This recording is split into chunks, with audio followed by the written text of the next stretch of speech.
go. Welcome everybody to Crunch Time with Brian and CliffyB. Is this thing on? It's on. My PC's been being a dick this week. So if there's random like cuts where I just show up over here or over here, just deal with it. And we can blend it using artificial intelligence. It looks good. It looks fine. Yeah, the thing about recording shit, it's like if audio goes wrong, like the whole podcast is ruined. Yeah. It's like it's a very fickle bitch. But Brian, they show up for our shining beautiful faces. I know. Yeah, it looks good. We look all right here. What are you wearing today? I'm getting my shirt. Oh my god! Wait a minute. Are we allowed to? It's a little. Are we allowed to show it? Are you allowed to? Like, are you? Holy shit! I did you get me what I hope? I want one. No, they don't come in sexy. 2XL, please. I want one. No, I do need to get one, but yeah, I'm gonna wear this tonight to the comedy show, and I love it because they always put us front and center. But for those of you who don't know, the main comedy venue to go to in Raleigh is called Good Nights. It's been there for they moved venues, but it's still it's the staple. They have the Raleigh Improv. It's not in Raleigh, it's in Cary, and it's a nice venue, but it's way the fuck out there. But they always put us front and center, and I love like playing volleyball with the comedians, because one of them last week was like, who's in therapy here? I'm like, I am. He's like, oh, what are you in therapy for? And I'm like, alcoholism. And we could hear the record scratch in the room.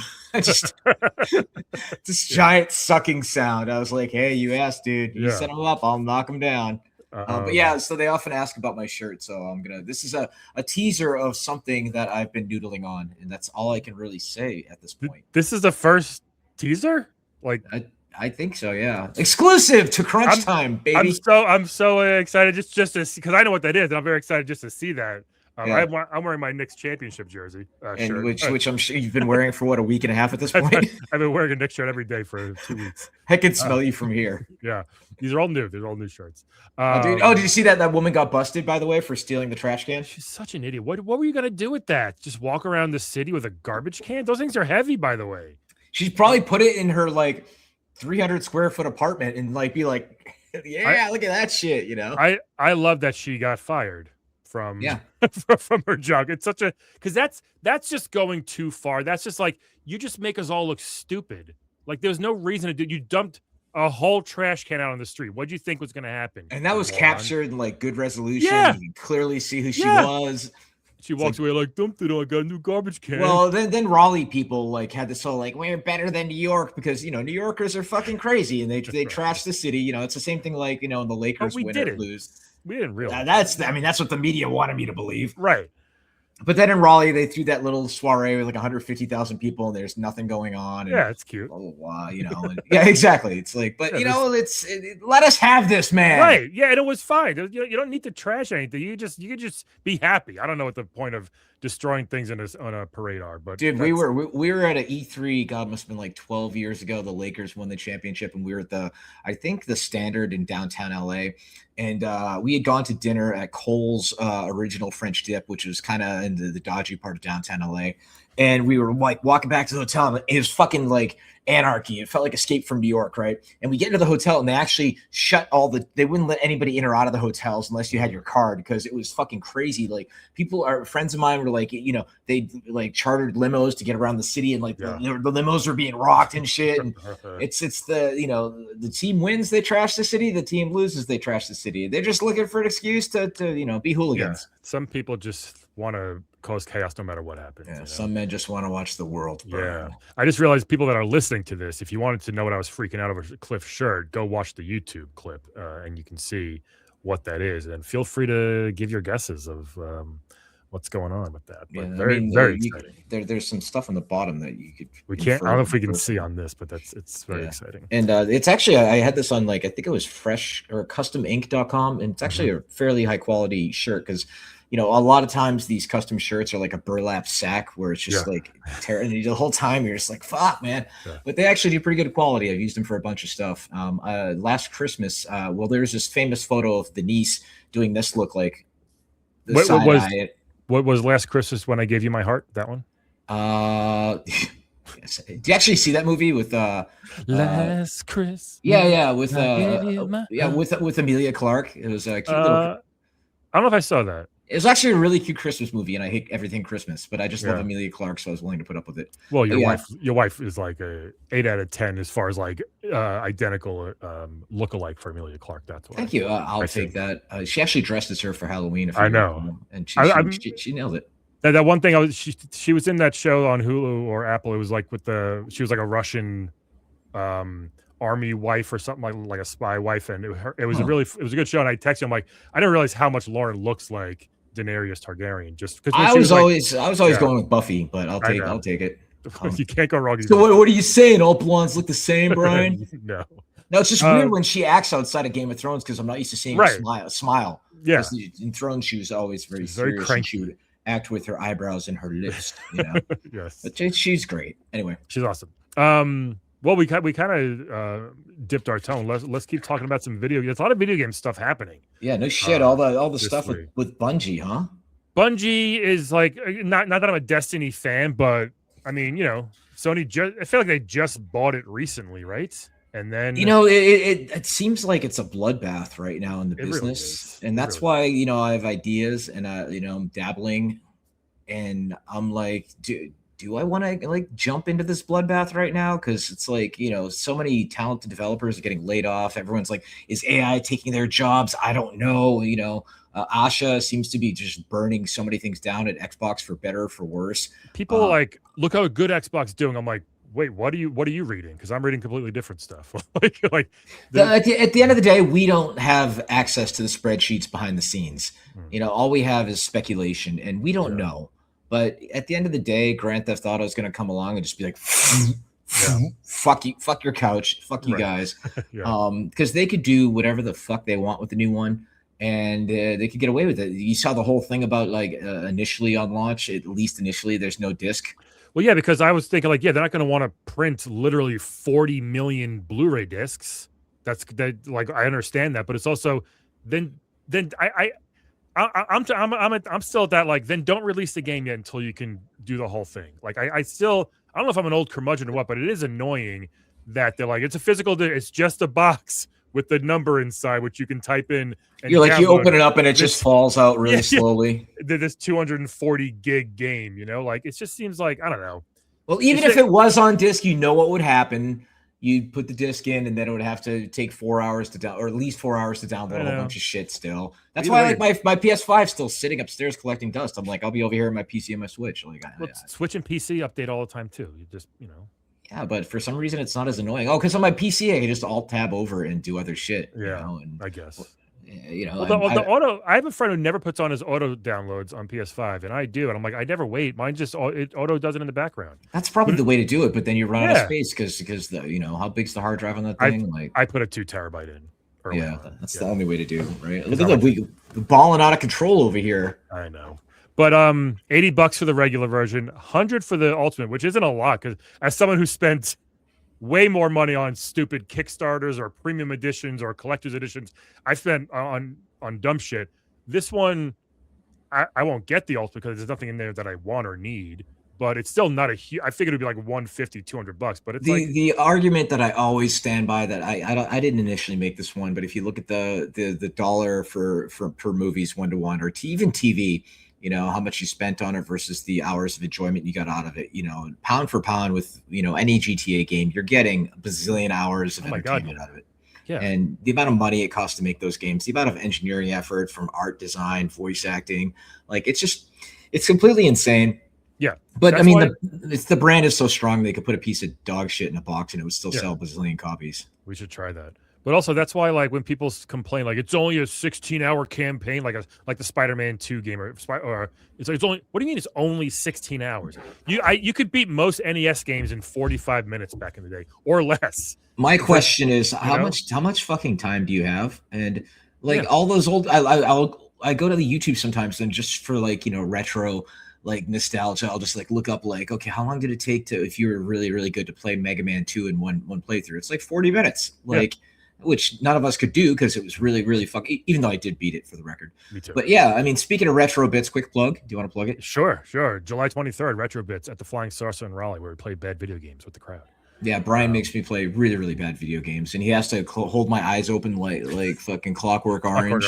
Yeah. And he thankfully he has the eye drops on it, and Yeah. and the crowd participation is encouraged. The last show was awesome. People were yelling and stuff. It was a good time. Yeah, and we play these shitty video games, and we actually get to the next level. People lose their shit. It's most of the games I choose are hard to even beat the first screen sometimes. Yeah, unless that random mysterious guy shows up and knows the code. I don't know who that guy is. I don't know what his deal is. I want to do a documentary on him. He's like the janitor in those movies that knows everything, you know, like just like Goodwill Hunting. You saw the Fenry complex on the. He always gives a timely advice right when you need it. Exactly, because when you take that bus, you get there. Yeah.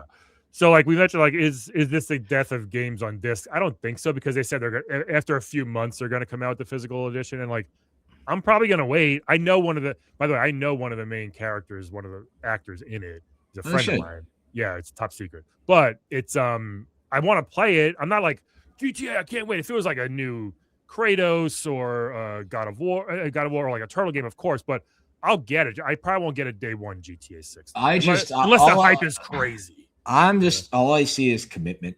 Like I would have to set aside like a week of nothing, and just it's like, you know, Tom Bissell, who you recall we had on here. He was open about the fact that, you know, he had the whole period when he like lived in Russia where he was addicted to literally hookers and blow while playing Grand Theft Auto, and he wrote in his book he equated his addiction to hookers and blow to his addiction of Grand Theft Auto, and I'm like, okay, that story deserves more notoriety, because that's some legendary rock star shit coming from a brilliant gaming journalist, a journalist writer in general, you know. Yes. I think the industry, it does seem to be, it doesn't know what it's doing half the time, because I wrote down, I invested not a lot, a couple grand in Digital Eclipse, that awesome studio, a couple years ago. They do all like the Atari 50, all those all those like playable documentary games, which are I think I did some commentary on one of those. Yes, you are on one of those. I remember I said, hey, was it Mortal Kombat or the Legacy Collection? They did the making of Karateka. The Jeff Mittner Lamasoft collection, the Cowabunga. So they do incredible work, right? So I invested like $2,000 in this thing through Fig a couple years ago, and I just got a thing like a few days ago that said, hey, this hasn't been working out for either side the way we thought it would. So you'll get like a tiny lump sum, which is way less than I invested anyway.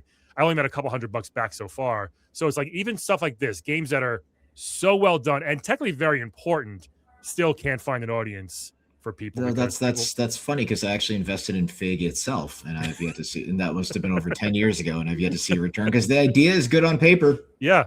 It's like Kickstarter, where you might actually get something. Kickstarter, it's like throw money at it. If they could just take the money and run, and fuck it, that's not our problem. You know, I got burnt once on an Indiegogo campaign. Because Kickstarter, if they don't make it, they have to give the money back. Indiegogo, did they change that? Because that was not the case back in the day.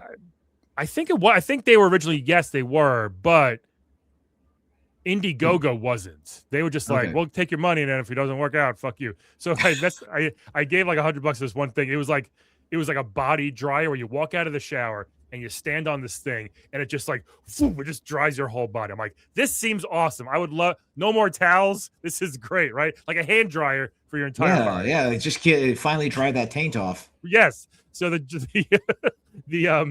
campaign went on forever. Of course, all the comments are like, where the fuck is my body dryer? And I'm just like, this isn't happening. Then eventually, years later, hey guys, this got out of control. We have no money left. We can't make this. Sorry. And so it's just like, all right, I guess we lost all of our money. Then you're just sitting at your computer still dripping. I'm soaking wet. Waiting. Your bathroom's all moldy and shit. Right. But yeah, you don't have the towel going, I'm zestfully clean. Showing my age with that one, by the way. I still one day would like to have my body dryer. I think I'm a giant person. It'd be fun. I don't want to use a towel anymore. I just want to stand on a thing like I feel like the Jetsons would have something like that. Because the towel would have to be fairly wide. Not that you're wide. I'm talking about your height, for the record. Yes. I have a large. I'm girthy. A large surface area. Exactly. Yes. But yeah. So the funny thing was, speaking of games, the other night, I finally downloaded Baldur's Gate 3. By the way, I'm late. Never played. It's supposed to be incredible. Late to Yeah. the party. Blah blah blah. Downloaded that. Expedition 33, I think, is the other one. I'm supposed to play that. But the main one, when I first saw the viral videos of it, was Mecha Chameleon. I saw Lauren was playing it today, right? Yeah. Yeah. For those of you who don't know, it's that hide and go seek game where you have 30 seconds to go against the wall and paint over yourself to blend in with the environment. And it's fun, and B, it's quite stressful because you get 30 seconds. And there's this viral video of this guy who's like, you want to see what a real artist can do in this game. And this artist like slapped himself up against one of the really like classical paintings on one of the walls. Right. And he took what looked like 10 minutes. I'm like, yeah, you couldn't. The entire point of the game is you have 30 seconds to be an artist. Like, you completely removed one of the key points that makes the core loop work. You fucking assholes. But he did. He made him. He recreated the painting pretty well. Oh, it looked great. He did the whole thing of like you can't just projection map onto it because your character. You have to kind of paint the sides to blend in too. And I was watching Lauren climbing up this like Asian sign. I can't remember if it was Japanese or Chinese or whatever. But she like smacked herself in the wall, and then she like was painting on this thing over and over again. And her friend breezed below her with the shotgun going. And I've had friends like make they make eye contact and they technically see you but don't see you. It's like you get points. Oh, that's cool. And you're sitting there like hee, and I'm like laying down like draw me like one of your French girls like in front of like this like blue crate. And Lauren's friend Steph Bryles, she just like walked right by me, stared at me for a minute, and kept going. And then you can go like. To like kind of taunt them. Okay. And they're all like, wait, somebody's in here. And you're like, and then watching the counter go down. It's so simple. I think it was done by like 2 people. That's I'm cool. like, then we see stuff like that, rise up. It's like you look at horror right now in cinema and back rooms and obsession. Like the good stuff can rise, man. Mm-hmm. Like people are dumb until they're not. It just needs one fun element or gameplay mechanic, something cool that we haven't seen. That's just fun, like or a twist on something we've seen. Yeah. Because everything's technically a remix, and so it's hide and go seek. Deathmatch in many ways is just hide and go seek. But this is hide and go seek. But it's like Words with Friends. It's like it's Scrabble, but asynchronous. Boom, there you go. Step 3, profit. The exact same thing. Yeah. People are wondering, where's our guest? We have no guest today, by the way, everybody. This is just us. Nobody likes us. I know you wrote that like nobody loves us. That was the hang on. We have a Google Doc. I know we have, and I checked it. We have like the guest names, and you just title this one "No one loves us." Sometimes we have guests. We've been lucky with having amazing guests so far. We know a lot of busy people. Yeah, that's all. We have one next. We have a lot of stuff to talk about anyway. And I hope they don't know if like since we usually record Thursday or Friday, if I hit somebody up on Wednesday, do they know that we're like, hey, you were not our first choice? I don't ask people till Thursday morning just for that reason. No. Okay, fair enough. But yeah, well, GTA. I'm gonna wait. I actually have a quick anecdote about GTA. Please. So back when I had my own studio, Bosky, rest in peace, pour some out. I used to throw like parties, like barbecues and crawfish boils at my house. No way. Yeah. 9 a.m. tomorrow, Brian. Bring the fam. I'll be there. I'm fully expecting your children to drown in my pool. Kids, little suicide machines, gotta love them. And so I threw this soiree, and I rented a bounce house. I think I billed it to the company. I don't know, but I had this big old bounce house in the back. It was a warm day. It wasn't too nuclear hot like it is lately right now. And I'm looking out back. I'm like eating a burger, drinking a beer, going, where are the kids? None of the kids are in the bounce house. And I go downstairs to the lower level, and I open the door, and they're all sitting on the sofa. Must have been like 10 or 12 of them, and they're all around their iPads. And I'm like craning my neck, looking over their shoulders, and they're all watching YouTube videos of GTA mods. And they're almost been between like 8 and 11 years old. And I was sitting here going, oh, and I'm watching the mods. And I mean, I don't want to hate, to be fair, they were pretty fucking funny. I mean, it was pretty good content because GTA is just a big sandbox. And it's like that one video where that guy made that vehicle that was one big wedge and just drove the wrong way down the freeway, and just cars were just going foom, foom, foom, foom, like just stupid little shit like that. Yeah. And that was kind of like, dumb AI videos before AI videos are now a major thing, which we'll get to, is we have, I have plenty to say about that. But that's what I realized. Like, does this current generation of 8 to 11-year-olds outside of YouTube even fucking know like GTA as a game as opposed to it being fun YouTube videos? That's my question. That's a really good question. Because I feel like my kid just like she loves watching Minecraft mods and what people do on that. But yeah, no, it's gotten it's been out for so long, GTA 5, that I don't know if people even know the main story, and just like with the three Well, I characters and mean, like everything. you and I do, like, you know, the Yeah, old, right. But if you're the 20, elders do. you may not know. You're right. 2025, you may just think it's just an online weird sandbox mod game. Yeah. And that's where, you know, I think the parent factor comes in. You know, like that tweet that came through today, or that mother's like daughter got like a Gears tattoo and the kids. I'm like, oh yeah, it has been like 18 to 20 years. Okay, so she is old enough. Then of course somebody pipes in, she might regret that one day. I'm like, dude, that's what everybody comes and says about any tattoo. As opposed to, you know, the Dick Wolf tattoo on the lower back, which is the most legendary tattoo of all time. Yours? Oh, dude, so good. But yeah, so where was I going with this? GTA mods, this generation, younger generation. Yeah, so it's the parents who, you know, are going to be like, oh, little Billy, you're 11. You know, back when I was your age, I was, you know, picking up hookers and killing them for the money, you know, that kind of thing. In, you know, GTA being maligned as just being this horrible thing, but you know, the cultural phenomenon that it is. The hooker part of GTA is such a small part of it. I wish it wasn't known just for that. Dude, it's the same thing as Saints Row and the dildo bat. Like Saints Row, like that team made a game that could stand up to the GTAs of its day. And then instead they focused on embracing the goofy shit. And then it became, oh yeah, that game with the dildo. Like, and it's like it doesn't matter that you become that game. And that's the thing is, but GTA transcended that because it's just such a tremendous, like, it's just an experience. You know, you get lost in it. I have the same problem though with that game that I have with Skyrim, where I get distracted with the side quests, and then I can't find and figure out how to go back to the main quest. And I'm like, what was I doing? Yeah, I think GTA 5 was the only GTA that I actually finished start to finish. Oh shit. 4, I don't think I ever actually finished. Like I was probably close, but eventually you just kind of give up. But 5, because I thought the story, I thought the character, I thought everything about it was so well done and so amazing. I find that a good game can modify your perception of reality to some extent, and I'm going to pick my words very carefully here because politicians. I found that, like, you know, Lauren was getting her hair did the other day, and I decided to go with her. It was a 5-hour hair thing. It's like, 4 hours. What do you do for that the whole time? I read Kristen from 30 Rock's memoir. You know, remember the tall, funny, pretty girl on 30 Rock? Third Rock from the Sun. Sorry. Yes. I get my rocks and my threes mixed up.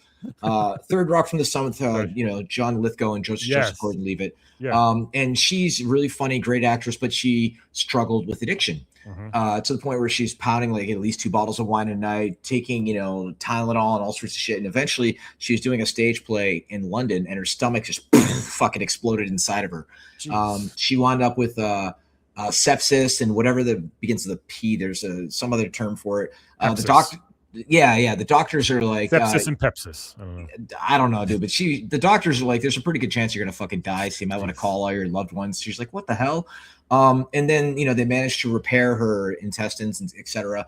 She felt like she was doing better. She was taking all the antibiotics, everything. She was on stage performing, and then she wound up turning green. It turns out she wound up with an infection. Almost died again. So long story short, I'm a relatively fast reader. While Lauren was getting her, she just wanted her mermaid hair just to cover her boobs with the little with I want the pink tips on the end. For those of you who know my wife, she doesn't sound at all like that, but I like making fun of her. It's just like she does the guy voice, like, I'm the dude and you get over here, woman, show me your butt, like that kind of thing.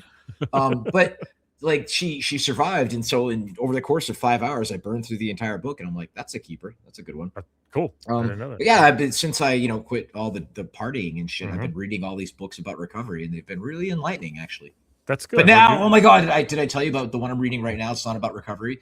It's called Yesteryear.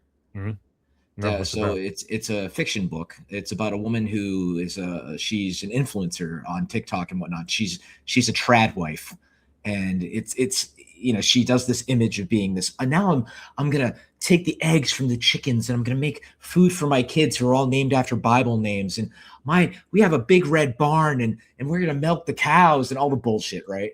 Because you know it's all bullshit, you know. And her house is all rigged to make it look like it's the 1800s. And then one night, you know, because deep down she has an internal monologue where you realize she's a terrible person.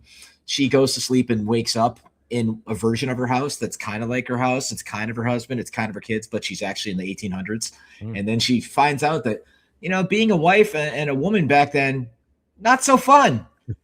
And it's and Anna Hathaway actually picked up the rights, and she's going to be adapting it to a film. And I'm like, I can't wait to get back to the time when I have a moment to just get back to this, because like, you ever start a book and it's so good that you just like, let me just find some free time to get back to it, because you on the list here have The Stench of Honolulu, which we haven't been able to talk about. This has been on our list for weeks. So can you pitch this to me? Because I used to love Jack Handey on SNL. So Jack Handey's one of the funniest dudes there is. He was a deep thoughts guy on SNL, but he's a writer, and he's absolutely brilliant. This book, I don't know how he did it, but literally almost every single sentence is funny.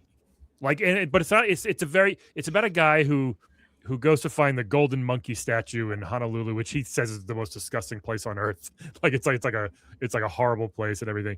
And he's like a real cocky asshole. And he goes this one guy, Don, who he hates, and he keeps trying to like, mess up Don and kill him sometimes. But he's so annoyed and bitter and angry and everything. But everything that happens it's very Mr. Beanish type of like, oh man, then this happened. Like Madcap, like kind of. Yeah. But it is just the way he.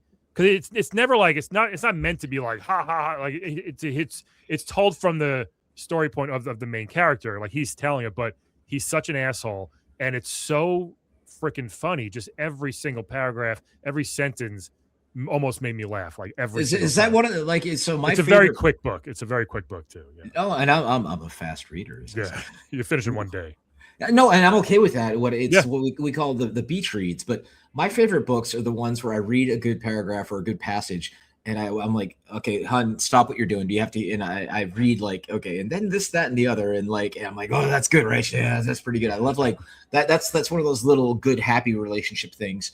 And by the way, yesterday, 17 years since the first day we met. You know when you met. Yeah, well, it was the weekend Michael Jackson died. Oh, okay. I remember I was doing a show that night. See, that's the thing. It's like 9/11. I mean, it's not a 1-to-1, but was it Whitney Houston also? Didn't someone die the same weekend or same day as Michael Jackson? It was a relatively similar time frame. I think it was Whitney. Yeah. It was crazy. Yeah, but I was doing a show that night. So well, that's Chris Rock also did a bit about like, we also used to argue back in the day who was better, Chris Rock or who was better, Michael Jackson or Prince? And he's like, Prince won, and then I'm like, well, yeah, give it time, and then I think it was propofol, but so many of these amazing talented people just fell. But that weekend, the too long DR is, I flew to Dallas to meet her. I was like, Mr. Dre, I was like, wear a dress. And she's like, I only have one dress. I'm like, wear that. And she pulls up to the W in Dallas. She's like, where do I park my car? I'm like, you valet. She's like, you just give him the keys. I'm like, yes, you give him the keys. And then, she came out in slow motion of the car. I swear, like it was John Woo movie, like doves flying out. Yeah. And she came in there, and I grabbed her and gave her a big old smooch, because I was not going to be Lord Friendzone this time. And then we, had some drinks, went to Nobu Sushi. I, gave her a lychee martini, threw some sushi down her throat, and the rest is history. I remember standing there in the club at the hotel, and they were just doing all these remixes of Michael's music, but for clubs, obviously. And just that was so crazy, because I grew up with Michael. Yeah. And, all the controversy, and that movie that he did made $1 billion. He didn't do, but about him made $1 billion. And they cut it off right before all the bullshit kicked in. And that's just, I just would like to remember Michael from playing Michael Jackson's Moonwalker. Oh, we should play that at the next Retro Bits. It's not a terrible game, but it is a weird one. It's on my list. Maybe I can find the worst of it, because it was on a few different systems. Yeah, because the Genesis one wasn't bad. It was the side scroller, because the arcade one was the isometric one, right? Yeah, I'll try to find maybe like the worst version of it we can play. I wonder if there's like a Game Gear version of it or something. The Genesis one, like, you got enough juice, and then you could get all the zombies. Your special attack was all the zombies would start doing the dance with you, and you'd rescue the kids, and they'd all go, Michael, right? They're in like the trunk of the car or something like that, weren't they? You had to like find them in a garbage can or a trunk of a car. Yeah, like Mr. Big, I think was a bad guy. I was like trying to rescue all that. I mean, that goes back to, the time-honored tradition of capturing young children and women, which is one of the themes of Supergirl. I mean, I didn't see it. Did you see it already? Yeah, I saw it yesterday. Was it good? I can't tell if I saw it on principle or because I like everything James Gunn touches, even though he wasn't the director. It was under his umbrella. Sure. Because I think it's Millie Alcock. I think she's I liked her on House of the Dragon. I think she's a great actress. I think she's fucking beautiful. And all the internet chuds decided to gang up and be like, she looks like the dude Will, what's his name, or she looks like this, that, or the other. And like, dude, it's not about that. It's about the fact that you just hate that she's pretty and she's a female superhero. Let's be honest here. If it looks like a duck and walks like a duck, it's a fucking incel. But was it good though? I think it was good. Okay. I think I am still suffering from a certain amount of superhero burnout, which I think a lot of people are, which is why The Boys, in spite of the final season being uneven, and the Invincible became such a thing because people love the postmodern superhero stuff because people are just burnt out on so much of this. And there was a fair amount of the giant CG fight shit, which I hate. Yeah. But there's a scene where she's just really stressed and frustrated, and she flies up into space and just screams. And of course, because she's in space, you can't hear it, but you can see it. You can see the emotion on her face, and one single solitary tear floats out, which in a different director's hand could have been really cheesy and masturbatory, like that old Native American ad with the one tear goes. But I found that to be actually really cool and moving. Okay. And she, at the end, she does what you don't think she's gonna do, which is don't spoil. Let's just say she's in a lot of ways the anti-Clark Kent. They dealt with the whole mythos, which I was actually not aware of the various suns and how they affect Kryptonians. There's a little bit of kryptonite in it, but it's not like that's the only MacGuffin that they have to deal with her. And the villain, he's kind of like fentanyl Vladimir Putin. So he was okay, kind of chewing on the scenery. His character tick is he would just pick up random bits of like dishes that were left around and eat from them. I'm like, okay, cool, dude. How was Lobo? Because I was a huge Lobo fan as a kid for the comic books. Yeah, I mean, Jason Momoa, he was chewing on the scenery. Looks like he was a perfect casting, but I don't know if they did the casting. I was never that big into Lobo. I like his design. I like how cool he is, but I just never really got a handle on the character. So he was like kind of all over the board, but he got the job done. Okay, yeah, because there was nobody. That was one of the first comics that had like cursing and just like a bunch of weird shit going on. He would always call people you bastich. I remember that was like his thing. Really? Because I only know bastich from Johnny Dangerously. Yeah, I'm pretty sure Lobo would always say it all the time. Yeah. No shit. Yeah, this was probably like early '90s, I guess. Was that underneath the comics code? Like, they still have to deal with that shit? I don't know. Whatever the early '90s DC did, but yeah, I remember my brother used to like them, and I got into it from that too. But I mean, Supergirl, like I had, again, the whole thing about Millie online, and the whole thing is, it was all about crypto. And I'm a dog person, so what in a world where one person is super, their quest to save their dog. I'm like, you had me a dog, So, but again, it wasn't too long. It was the perfect length. I walked out going, okay, that was fun. I got my money's worth. That's what she said. Now, was it better or worse than Masters of the Universe? I was never that huge into Masters. Actually, I pretty much see. No, I know, but I see it as the same kind of fun ride. Okay, all right, that's cool. I got out of it what I wanted. I wasn't expecting Citizen Kane, and it was good. It was a good time. It was an excuse for us to get out of the house. What do we have next? We have, I guess, Avengers Endgame is like that's like the next big movie, right? No, it's not. It's not Endgame. It's no, it's not Endgame. It's the Doctor Doom one, right? It's just called, I forget what it's called, Doomsday. Yeah, Doomsday. Okay. I'm in wait and see mode with that. And we also have another Spider-Man coming up where I've lost track of the timelines now. Me too. That's actually next month. That's soon, I think. I'm like, wait, who's that? Where is Zendaya? What? This one, he goes to a universe where he doesn't exist or something like that. I don't know. I've lost track. That's my fucking problem when they start getting into the multiverse stuff. I know. It's just like, nothing really matters. Deaths don't matter anymore. Yeah. And it's just like, it was an alternate timeline. We're like, oh God, how often are you gonna pull this shit? Yeah. It undermines any severity of narrative. That's why, to bring it back to Gears, that's right, I'm gonna do it.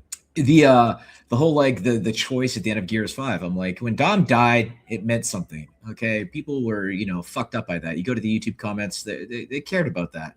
Now it's like, who died at the end of Gears 5? What's canon? Blah blah blah. I'm like, yeah, good luck solving that. So It is what it is. Here's a quick side note. We decided to go to a Pool's Diner for dinner a couple nights ago, and who was there just seated next to us at the bar, but Tanya Watson, who was one of my producers on the Gears franchise and also was the Uber producer on Bulletstorm. Nice. She was also a producer on Fortnite for years. And then she left Epic and wound up founding Squanch Games with Justin Roiland, and then wound up going back to Microsoft where she is now. And I was like, what Tanya, a career. What a fun career. Dude, she got her degree from Harvard in her spare time for psychology. I love that, spare time. She posts on her social medias like her videos of her like doing the whole clean jerk with a whole bunch of weights, like, and that's the whole workout. I'm like, okay, cool. Yeah. No thanks. I'm thinking like, my shoulders, that would just hurt. And but she's a badass. She's awesome. You know, and people on social were like, yeah, CliffyB's Bulletstorm. It's like, that was not, I did contribute to it. The cacti were my idea, for the record. But no, I mean, I reviewed builds, I played it, I gave feedback, but it was not my baby. It was Adrian Chemelaj's baby and Tanya's baby. And it was a great game that did not get the proper amount of loving that it deserved. And history has been kind to it in a good way. But Tanya, I'm like, Tanya, so what's going on at Microsoft? And she's like, and she got really defensive. She's like, I can't say anything. You have a podcast now. I'm like, Tanya. Hey, Tanya, if you're listening, come on the show. Be a guest. I was like, Tanya, you were a bridesmaid at her wedding. Lauren was a bridesmaid at your wedding. You have 20 years of media training and NDAs that are stacked this high. Right. I think you know how to pick your battles with what you say. So Tanya, I'm going to hit you up and we're going to get your butt on here because you're a smart motherfucker. Hell yeah, I love that. Speaking of Microsoft, and you have been this is sort of a segue. You've been very into AI lately. Yeah, and I've been warning you to calm down with the AI stuff. Look, here, let me tell you how I feel about it, and then you can go in. So, when I first, I have an Android, I have a Pixel phone, so I use Gemini, right? So they're all the same shit. When I first made they aren't, but we'll get there. I know. When I first made an image, I was like, "Holy shit!" Like I couldn't believe it. How real it looked, right? I made stuff like with my dog and just silly shit with my kids, whatever. But I would never like, and I know you don't too, but I would never like share the stuff I make is like, I'll send you a funny picture or video that I made or some friends in a group chat, things like that. I'll make a silly video or a picture and be like, oh, check this out, you know? But like, I'm not going to pay an artist to make that like an inside joke, you know? And I totally get that.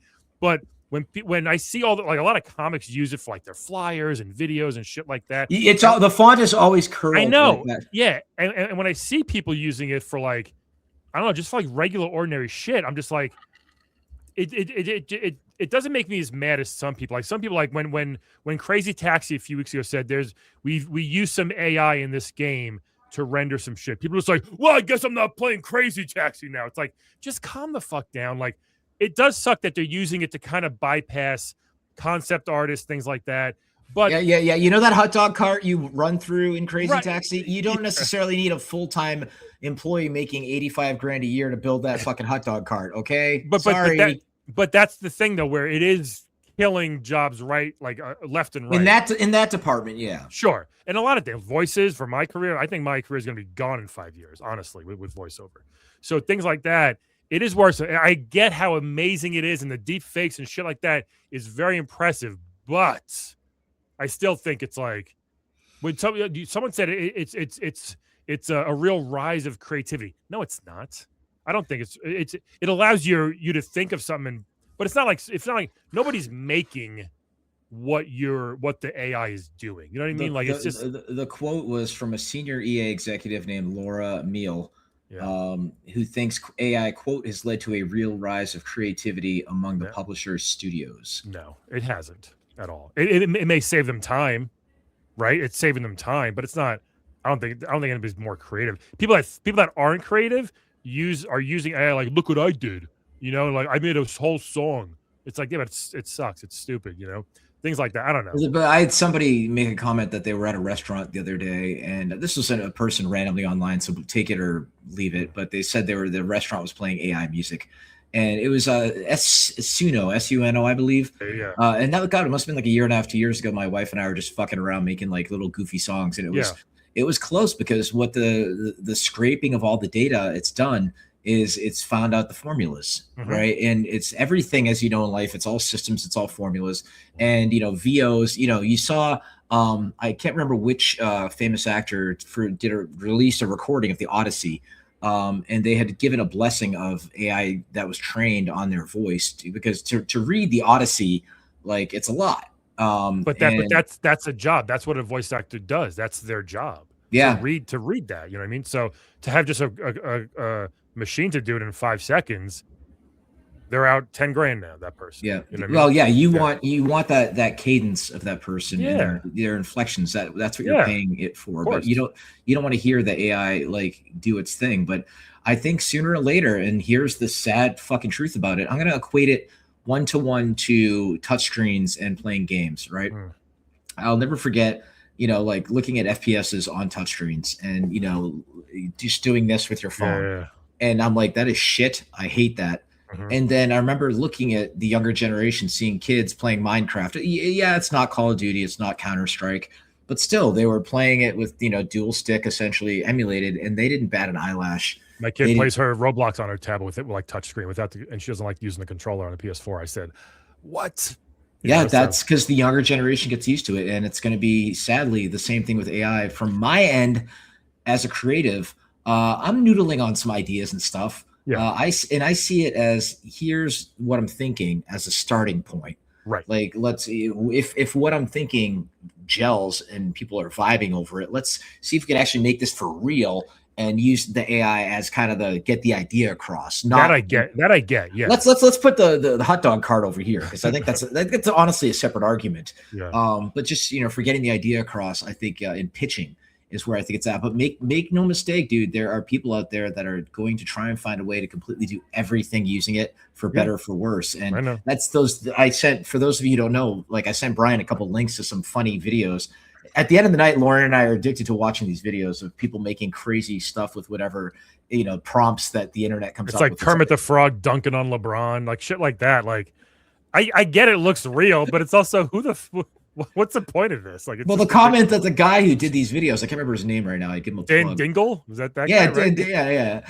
And he was basically saying, like, I'm doing this so we can laugh at it. Otherwise, we're going to be crying about it. He's also got hundreds of thousands of views. He's making money off of showing AI slop video, which is like, you're part of the problem, Dan Dingle. That's what I was thinking. We're part of the problem for watching it. I know. And I mean, and the other one that we were guffawing over was the yearbook ones. It was hysterical. That video was absolutely hysterical. I totally get it. It was a video of like people use AI to like make me a high school yearbook, and the names were just like completely batshit crazy. The pictures were ridiculous, and the guy doing it had a very British voice, or Australian. And his editing was boom, boom, boom, boom. Yeah, maybe that's why it was so funny too. But it's just like, my God, like but the good thing about I'll devil's advocate your younger generation thing. All these commencement speeches and graduation speeches, all these dumb idiots up there talking about AI, and everybody's booing and walking out. Yeah, which is good. So it's like, maybe there will be some pushback, I hope, from some people. It's going to be I think it's going to be a really big fight for the next 5, 10, 15 years of like, when can we use it? When is it okay? When is it not okay? Like, people that freak out and lose their minds over, I'm just like, it's not worth it getting that mad about it, I saw, it's people are very binary with this sort of thing. And I saw this comic strip that somebody made where they said basically, like, back in the day, you paint a picture, or you come up with a joke, or you write a poem, and it used to be like, oh man, that's really good job. And now the first reaction is this AI? And the same shit happened in my fucking home, dude. I don't know if I told you the story. Lauren wrote like a really, really nice like note for like our anniversary a while back, and she loves ChatGPT. That's her jam. That's the question, is like, what's your AI of choice? I'm like, I'm over here like using Grok and C-Dance and fucking around with them. And she loves ChatGPT. Yeah, exactly. You're like team yellow on Pokemon. And I'm joking. I don't know anything about Pokemon, but she like, I'm reading this letter, and she wrote this like really cute, like 4 to 5 line little poem. And I'm on the 5th line, and I look at her. I'm like, did you use AI for this? And she's like, yeah. And I got really upset. To be fair, I was drinking, and I was like, what the fuck? And she's like, what? I was going to tell you. I'm like, you should have put a little asterisk and just put the logo, put the ChatGPT logo at the bottom. The little watermark. I was like, you didn't think I'd be able to tell that woman? Like, you just ruined this anniversary. Like, and I overreacted. Yeah. To be fair. It called you Clarf Blazarski instead by accident. Yeah, exactly. Which is not the first time that's happened. I love you, Clarf. Exactly. Clonarphinus Rex. But I felt bad. But that's actually got a pretty good ring to it. CliffyB. But that's the thing is like now, same thing with it's like this template that everyone uses for flyers. Like they do it to like I've seen a couple at the beer garden and plug. Where it's always like you can just make the most ultimate like bullshit one where it's just like blue and like little stars and asterisks and we got some family coming to visit this week and Lauren made little like flyers for all the kids using ChatGPT and you can just spot it immediately. But it's gonna get better. It's already so good and like that's the thing. Everything you think was like they use AI for that. Like I don't know if this happened to you. I'm probably not because you put out like a real book, like with a publisher. I did do mine on my own, like I self-published and everything. But I get plug it. Playable Characters Podcast, the book. It's on BookBaby and Amazon right now. And I get so many spam emails, almost a couple a week, just like, hey, I really liked your idea of, and it just plugs in Playable Characters, and it's all. And I'll write back like. The irony of you using AI to compliment an author on the writing of their book, you idiot. I'll do something like that all the time. But it's like it's all the same shit, just repeated. It's just all AI spam that I get. And sometimes they're like, no, I swear I'm real. I'm like, well, your first email wasn't. You couldn't take 5 minutes to actually write an email with your own brain, dummy. That's what I want. No, it's the digital equivalent of the guy who's single and at the bar and he's talking to every girl possible. And if he talks to 100 girls and one girl's like, I'll go on a date with you, it's the same thing. Yeah. My thing is using one against the other because, I'm noodling on some creative ideas, but Grok, most of the time is decent, but sometimes Grok just will not fucking listen. It's like, okay, I made a device. It looks like a USB stick, right? And then I'm like, okay, take this USB stick and put it in this character's hand. And then suddenly the character will show up like this. We'll be like, is this what you wanted? I'm like, that's stop. And then I'm like, no, put this in its hand. And it's like, is this what you want? I'm like, what the fuck are you doing? And then I'm chicken. Like, you want a rubber chicken? Well, then I'm like, I give Grok shit. I'm like, well, Grok, it looks like it's time for me to go over to C-Dance because C-Dance will actually deliver. Then I'll go to C-Dance and C-Dance is like, here you go. And I'll feed that image back into Grok and be like, see, Grok, C-Dance, listen to me. And Grok like gets all like upset, like, oh, I'm sorry. We got that one wrong. And dude, what are you doing? The other thing is Grok is fucking racist, dude. Yes, because, I know. Because a racist moron made it. So of course it is. Dude, I like having a diverse cast of characters. So I'm like, okay, I'm making this new thing. Okay, I'd like to have a black character. So I'm typing this up. Okay, black dude with this in his hands. Okay, boom, here he is. Here's my black dude. Okay, let's turn his head 45 degrees to the side. Okay, let's give him sideburns. And then I get the image back and it's a white dude. I'm like, wait, what happened to this? And then I'm like, Grok, you racist. Like, oh, sorry about that. Then it'll re-render the dude, but the head's not turned. I'm like, turn the head to the side. White dude again. I'm like, and then I'm like, okay, here's a character. Whatever, it's the farmer's daughter. She's wearing overalls. She's got pigtails. Okay, next thing I know, I get like a goth girl back wearing like a trench coat. I'm like, what the fuck? Like, I didn't. And then it starts like, okay, I want this character to look a little bit comic booky. And then I get big back anime, like not anime or Pixar looking thing. And I'm like, and the problem with all of this fundamentally, dude, is creatives globally put so much of their work out there on DeviantArt and all of these websites, with hopes of visibility, hopes of being discovered by people that actually would pay them for it. And the tech companies just were like, yeah, no, just send out all these scrapers, just scrape all this information.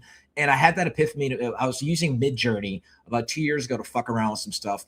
And I created this image. And then on the bottom right, I saw this little like squiggly image like blurred out. And I was like, you motherfuckers. It was the watermark, yeah, that somebody put on, and they deliberately trained the AI to look for it and to rub it out. I was like, you fuckers. It's terrible. It's funny you mentioned like how it can't do black character. It's like artists who can't draw like hands good or fingers good. Or so like Rob Liefeld can't do feet. They always have them in like gloves or like, something like that, like punching someone. Yeah. But this actually came home for me because my buddy lives in the suburbs of Apex. And I sent him like some of the stuff I was fucking around with, like, hey, some stuff I've been noodling on, just to kind of get the idea across. Like, what do you think? And he's like, yeah, I'm actually on the board of my local area in order to prevent data centers from the land from being sold to these companies to build more data centers in Apex. And I was like, oh, I'm part of the fucking problem now, aren't I? Shit. Because what they do is they just, you have like a farmer who has all this acreage, for in the family for so many years, and the company comes along like, hey, we'll give you 20 million for that. And he's like, fuck it, I don't care anymore. Sells it. Next thing you know, these people with these nice homes, oh, we have our nice home. It's beautiful. It's quiet. Next thing, right next to him, You see the thing they're trying to do. I forget. It was like a big company was trying to, and with Pulte, which is, remember the Centex, those houses, that the cookie cutter houses. Yeah. So they were doing this thing where they pay for your electric, they pay for your utilities, but they get to like put something in your home as a mini data center. And there'll be whole communities now that are connected and like to make one big data center, but each home will act as a mini one, which is just fucking mind boggling. It's disgusting. Absolutely disgusting. Yeah, I know a guy who's involved in this company. It's absolutely not a one-to-one. It's just an interesting idea, and it's moving ahead. You go to telly.com, and the whole pitch is they'll give you those. They will send to you free a really, really good-looking 55-inch TV, and below the TV is a nice sound bar, but below that is a screen that's the same width. Yeah, just ads and data for the sporting event that you're watching or upcoming information. And his whole pitch is, people, your average Joe is okay with the ads, and which blows my mind because anytime, I'm sitting there listening to a good song on the radio, like, I like to be driven, not going to lie.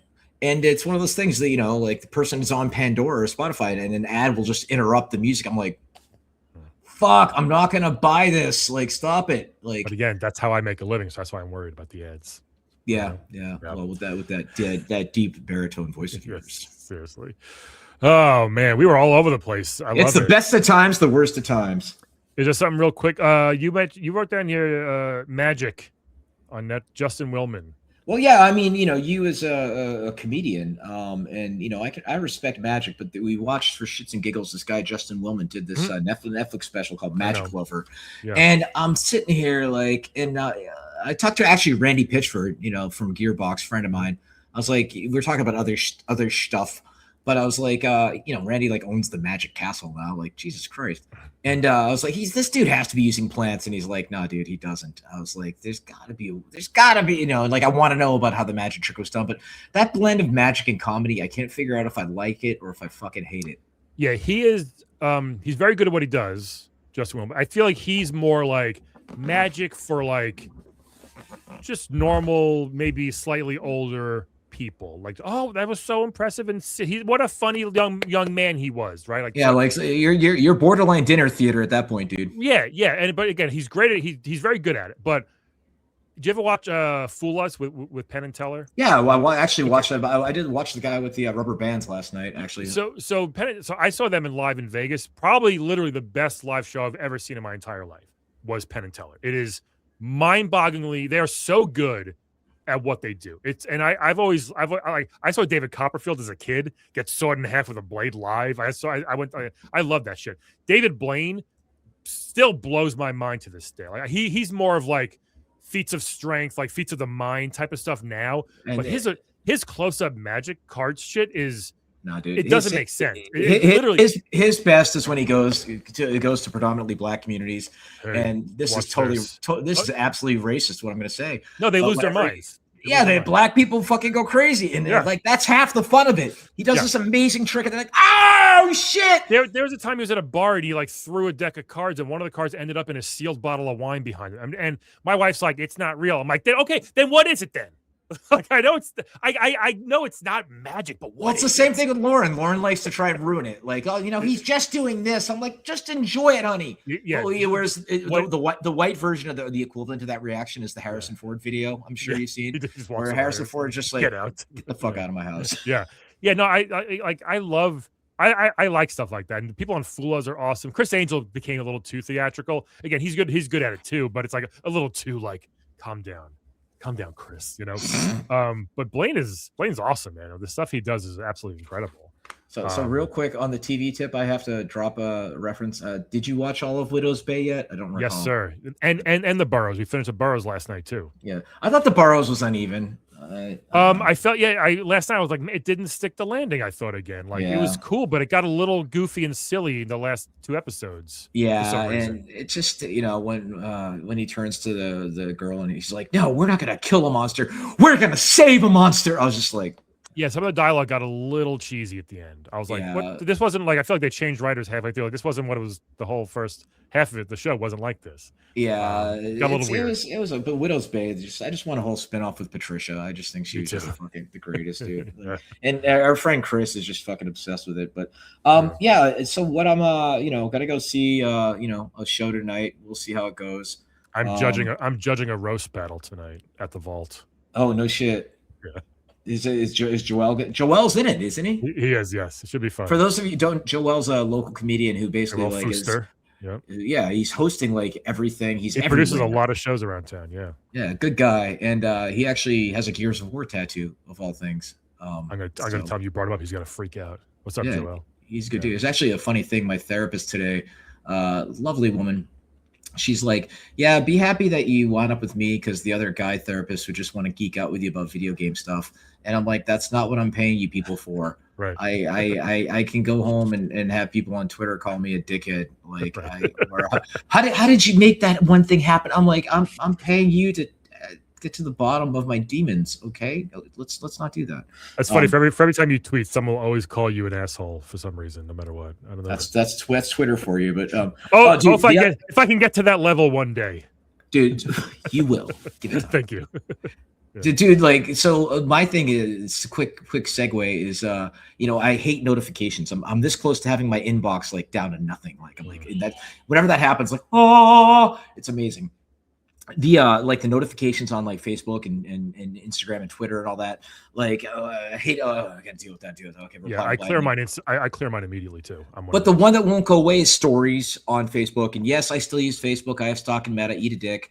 And that kind of thing. But like I'm like Marketplace. There's nothing I want to buy on Marketplace. But if you guys are bored, and I've mentioned this to you, Brian, in person, go to Facebook Marketplace and just scroll because somebody read the article that if you put like a boat up or like an RV or a piece of shit car and you use AI or Photoshop and put some like thought girl in front on top of it, like the percentage of click through goes up by like something like 60%, where guys are like, oh, if I buy this 67 Pinto, she'll fuck me in the back of it. Like that's the part of that guy lizard brain. And that's the problem with the algorithm. I think I've told you about like this one random blonde thought showed up my stories. Like, who's this hoe? Because I like clicking on them and knowing like, okay, yeah, she's hot, fine. But I want to know, is this person a real person? How much are they lying that they make on OnlyFans a month? Because they Photoshop that shit. Okay, and why is this other one such a big deal? I don't get it.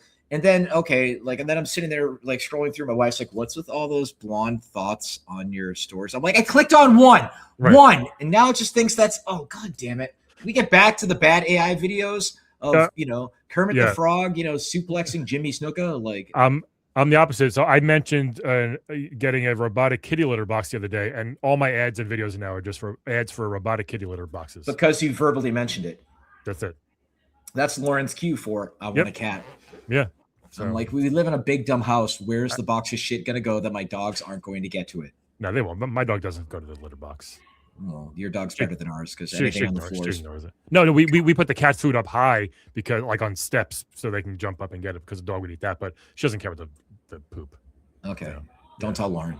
I'm gonna tell Lauren tomorrow. I saw an ad in the background the other day. It was like for the updated version of kitty litter where like the kitty litter, it doesn't just clump. It's they literally were taking the ball of the cat piss and throwing it on the ground and it would not break. I'm like, you could build a house with this. It's fun. It's fun for kids now. You can eat it afterwards. It's got many uses. That's like a Ren and Stimpy cartoon. It's dirty kitty litter, right? Yes. Well, that was the thing. You can say what you want about mixtape, but the whole sequence where they were showing the two 13-year-olds like French kissing, Yeah. the whole point of that was to show how shitty the experience Yeah. was as a teenager, Yes. because it was that Ren and Stimpy zoom in thing, Yep. and everyone's like, "Oh, that's like like." Shut up. I forgot the name, but I just saw a trailer for a game yesterday that was so Ren and Stimpy like. Did you see this at all? No, I totally missed it. It's an indie game, and it looks like you're playing as Ren, even though it's not really Ren. But some of the cutscenes look just like Ren and Stimpy. So they do those things where it's just as normally animated, and then they cut in for the super mega zoom. Yeah. That's actually what they were originally gunning for with Rick and Morty, but they just didn't have the budget for it. Yeah. By the way, the new season of Rick and Morty has been hysterical. Has it? Because I've boycotted it ever since Justin got booted. To be fair, Justin did pull some shit. Yeah. And again, it was the writers. He wasn't writing everything. He was just doing incredible voices, obviously. But the people they had to replace him are doing a great job. You can't tell it's not him, to be honest. Like, they're that good. Yeah. And the writing has been hysterical. Like, the stuff they think of, I'm just like, how the hell did they think of that? Like, yeah. Well, I mean, it's great. Harmon was the core of it all. Justin was the like wacky seeds up your butt kind of guy. Yes. But also, it's the writing team. It's also my sister-in-law Lacey's boyfriend, Ryan Ridley, is still writing on that. And he also produced Companion, which was a great movie that came out last year. Yeah. It was great. When she's like finds the intelligence slider, she's like, oh, and she puts it all the way up to 100. But yeah, he's a really, really smart guy. And I'm like, every time I see him, I'm like, so Ryan, what other awesome shit are you working on that you don't tell us about? Well, tell him that the new season's been great, I think, so far. So I'll pass it on. I'm going to see him hopefully this week. Cool. Well, I got to get back to it. I got to wash up for tonight's comedy show. Me too. And let me know how it goes. And give him hell, dude. Yeah, people, make sure you like and subscribe and tell some people. I just sort of replied for you before. People are like, wait, you have a podcast? Like, people still don't know about this podcast. Tell someone about the podcast, folks. Plug it. Tell everybody you know that CliffyB and his annoying friend have a podcast together. Yes. And that's it. Oh, also, we'll be at the Gaming Geek Expo September 5th and 6th in Raleigh, doing some cool shit. I sent him a new headshot. Nice. Yeah, you have a couple. All right, everybody. Thanks for listening and joining us. We will talk to you next week. Bye-bye. He's picking up his